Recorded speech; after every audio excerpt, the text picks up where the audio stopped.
The Atlanta Hawks have the 19th pick in Thursday's first round of the NBA draft. It's not a pick that could transform the franchise, but it should be a good player.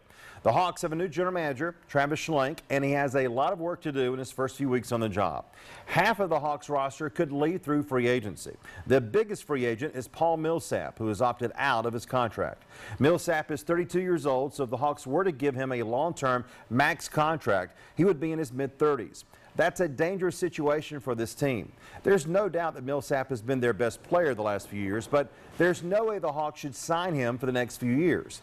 A player who is getting into his mid-30s will just not give a team a good return on investment. The Hawks need to make a difficult decision and move on. Yes, they need to start over. Look, most of you watching this are unfortunately not even interested in what I'm saying. The Hawks do not have the attention of the sports fans in the state. They haven't for a while now. And it's a shame, really, since people in Georgia love the NBA, but just not the Hawks. Think about this. In the NBA Finals TV ratings, Atlanta was in the top 5 for several of the games. Now, that shows you that the melting pot that is Atlanta, but it also shows you that at least in Atlanta, the NBA is still something that matters. The Hawks do not, however, and that's a shame. They should matter. You should be interested in what I'm saying about the Hawks. It's a great game to go watch, and the Hawks do a great job of making it a great experience. But as longtime Braves announcer Ernie Johnson once said, the best promotion in the world is winning.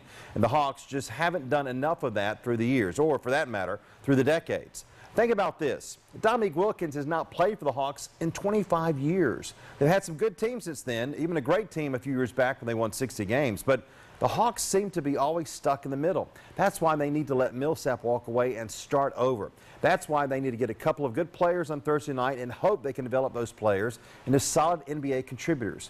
That's what they have to do to make you care about what I'm saying right now. The Hawks don't have your attention. How many of you have been watching this have really even been to a Hawks game? Probably not many, and that's a shame. If you're a basketball fan, you should want to go watch the Hawks, but they must give you a reason, and that's what they need to do this offseason by starting over. As we've seen with the Braves, it's not an easy process, but it's something the Hawks must do, and it all starts Thursday with the NBA draft. All right, you heard it here first. Thank you, Bill.